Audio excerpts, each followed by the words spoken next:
ESG is really based on broader stakeholders, internal and external stakeholders, clients, suppliers, as well as internal, so employees, board members. What do they want to see from an ESG program? And that isn't consistent across the board. Organizations, depending on what their industry is, who their stakeholders are, will get different asks from an ESG program. So that's the first step.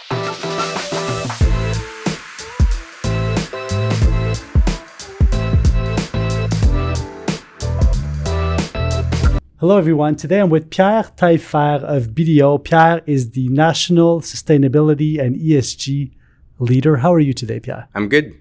How about you? I'm great, thank you very much. I discovered today that your offices are very close to us in downtown Montreal here and that you're very active in the market.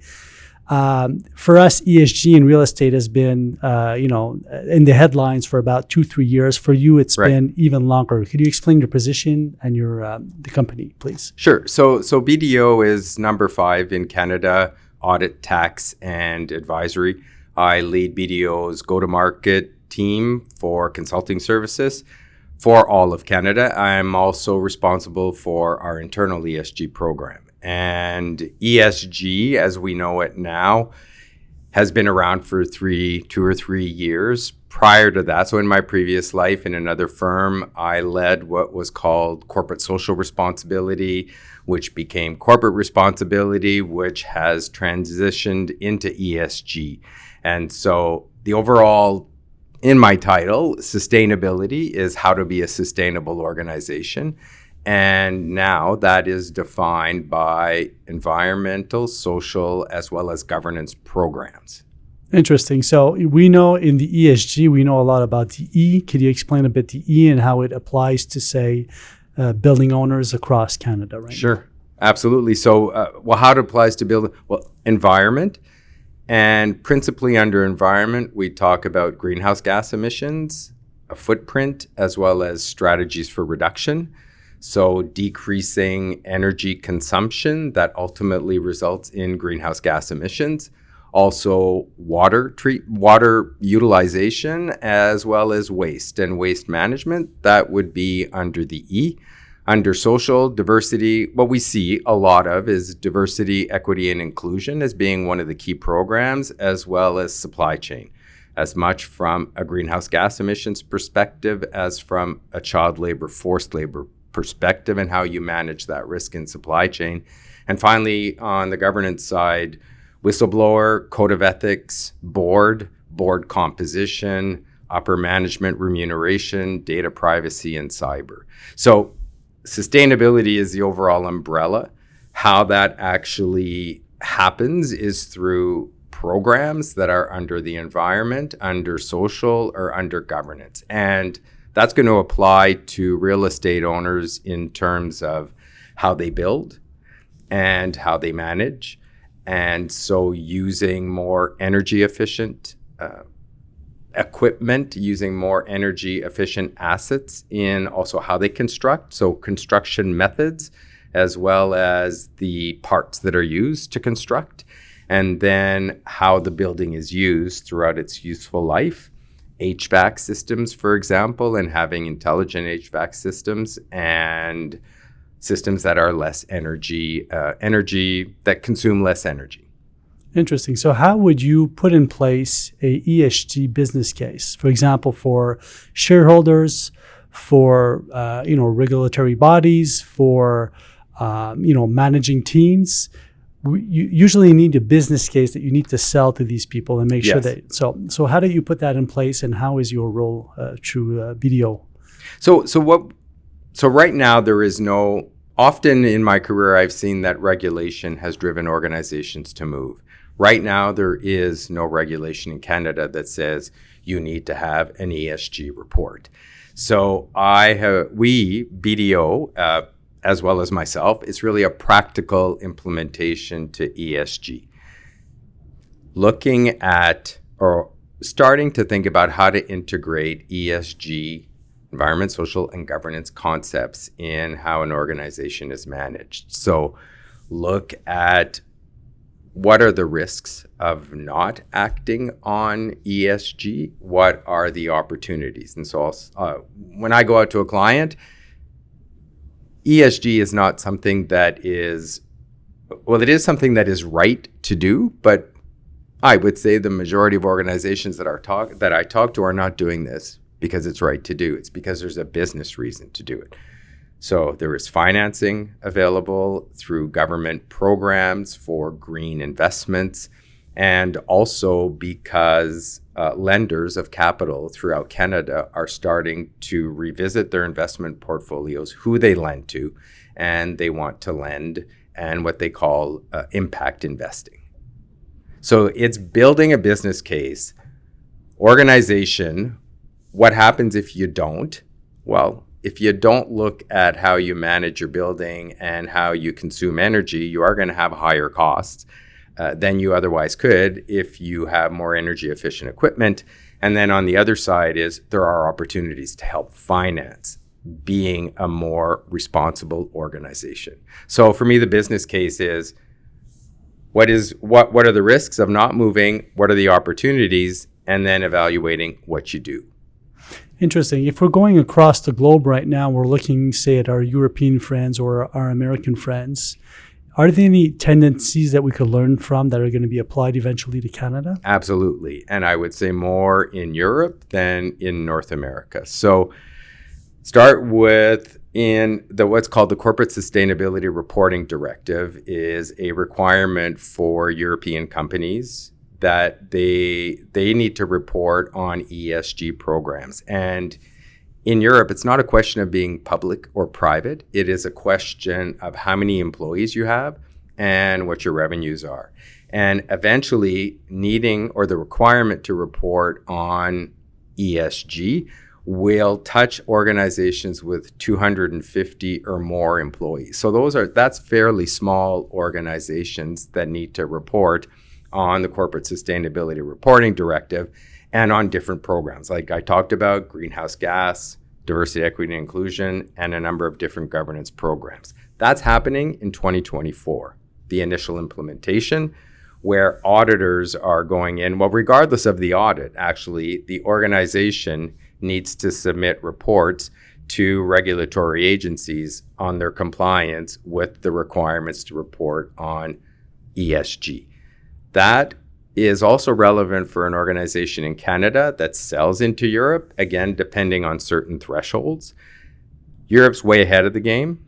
North America is waiting to see what happens in the world. And so in addition to Europe, there's also international financial reporting standards. So audit standards that are used for publicly traded companies as well as private organizations around the globe. They follow IFRS, International Financial Reporting Standards. IFRS has come out with what they call ISSB, International Sustainability Standards Board, and two standards, one on climate, one on non-climate information. Now, that in Canada will first apply to publicly traded companies because we follow IFRS. We don't know yet when that requirement's going to come into effect. In the US, we are expecting required climate disclosure to be announced in November of this year, and that may be relevant or applicable next year. So where do we go to see what's happening is Europe with regard to ESG, and it will be coming to North America, but that's still uncertain. Interesting. And how would you apply like the ESG format to a company or society that's across Canada? Is there any differences between provinces and cities, et cetera, and regulations? How does that work? Yeah, well, there are. And so I was just on a conference about 2 weeks ago with an organization, a number of different municipalities from across Canada, and they were looking at climate budgeting. And so a number of municipalities across Canada have come out with all new buildings need to be carbon neutral, or and carbon neutral does not mean net zero. It means you can offset your emissions with credits.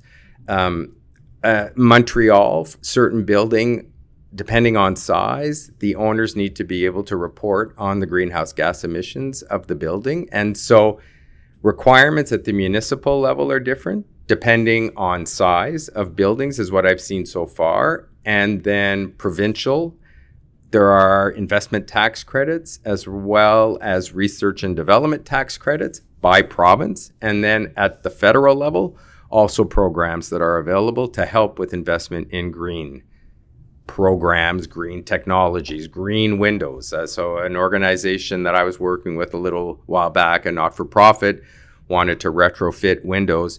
There is a program available from the government to help with financing those windows as they were more energy efficient. So different requirements across the country at the federal, provincial, and municipal level.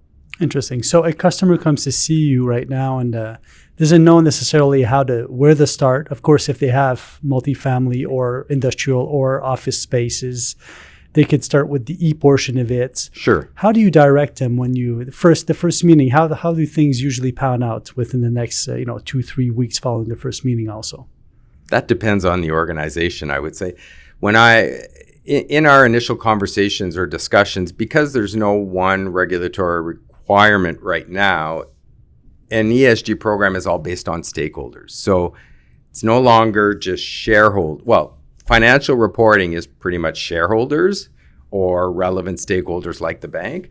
ESG is really based on broader stakeholders, internal and external stakeholders, clients, suppliers, as well as internal, so employees, board members. What do they want to see from an ESG program? And that isn't consistent across the board. Organizations, depending on what their industry is, who their stakeholders are, will get different asks from an ESG program. So that's the first step. Have you been asked for information from your stakeholders? If not, who are they? And engage with them to understand, is it coming? Are they not even thinking about it? Or yes, they are. They have programs and they are going to be reaching out to the company that I'm talking to. And so it's really looking at the organization. Where are you? What is your ecosystem? Who are your relevant stakeholders? What do they want to see? And then thinking about, okay, how do I implement some ESG program over time? So interesting. So the E is pretty easy, the environmental part of it, the carbon footprint part of it. The S, the social, is a little bit the pressure of coming from the market itself and coming from the users. How do you play with the G? The G, the E, yes, easy. I would say in terms of calculating your footprint, yes. Now, decarbonization, how do you decrease that footprint? That can be more complex. Different ways to do that. The G is one that, from my perspective, so I've been doing risk management, delivering risk management consulting engagements for a long time for publicly traded companies as well as private companies. And I would say, for the most part, when you look at an organization and depending on who it is getting funds from or if it is a publicly traded company, the governance pieces are more mature than the social programs as well as the environmental programs. And so the G is one that has gotten less attention, but will get more attention, I think, over the next coming years, given requirements for data privacy. So Loi 25 in Canada, there's also an expectation that the federal regulation on data privacy will be changed. And then also with the advent of ChatGPT and the fact that isn't regulated, that data, an organization's data is at risk. And so governance with regard to cybersecurity, data privacy is going to become more and more important. How do you see the next few years as far as sustainability and ESG going, say the 5 next years in Canada and in the province of Quebec? The province of Quebec has always been a leader in terms of ESG, and even 15 years ago when I started to work in this type of service, the government already had requirements for Société d'État as well as certain government organizations to have un rapport sur le développement durable. And so I think provincially, there is more attention given to ESG in Quebec than other provinces in Canada. Where I see this going is it's not going to disappear. This is not a fad. So I've heard a number of times out in the market and different conversations that this will pass. It's a trend. It's not going to go away. There have never been so many factors pushing to move on ESG as there are now, with the government's net zero commitment for 2050, people, employees wanting to work for a responsible organization, so an ability to attract and retain. COVID changed a lot of that, and how ESG is important to get employees to feel that they belong and that they want to be within an organization. There is regulation coming. I talked about the International Financial Reporting Standards. This won't go away. We also see it in financial institutions that are starting to look at impact investing and being responsible in how they invest and reviewing their portfolios and looking at environment, looking at social and governance in making a decision on whether to lend or not. So it's not going to go away. How fast it's going to move in terms of the ability or the requirement for different organizations to move will depend to a certain extent on regulation.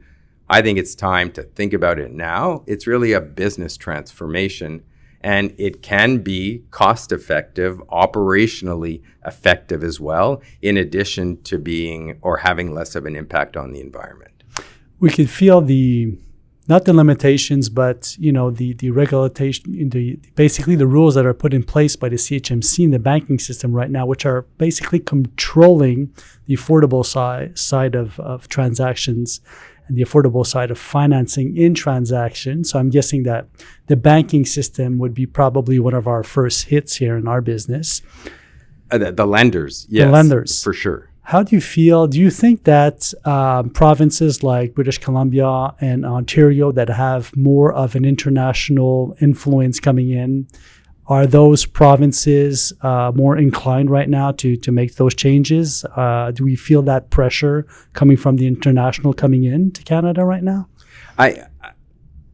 I'm not that I'm aware of that either BC or Ontario are feeling pressure externally. I think publicly traded, the OSC is feeling pressure from Europe. European organizations that are publicly traded have to comply. And so it is it is relevant in terms of reporting. It's also reporting and implementing ESG programs represents an investment. And so European Union is pushing Canada as well as the United States to act. And so where that's being felt at the provincial or federal level, I'm not certain, but there's definitely pressure coming from outside into Canada to move.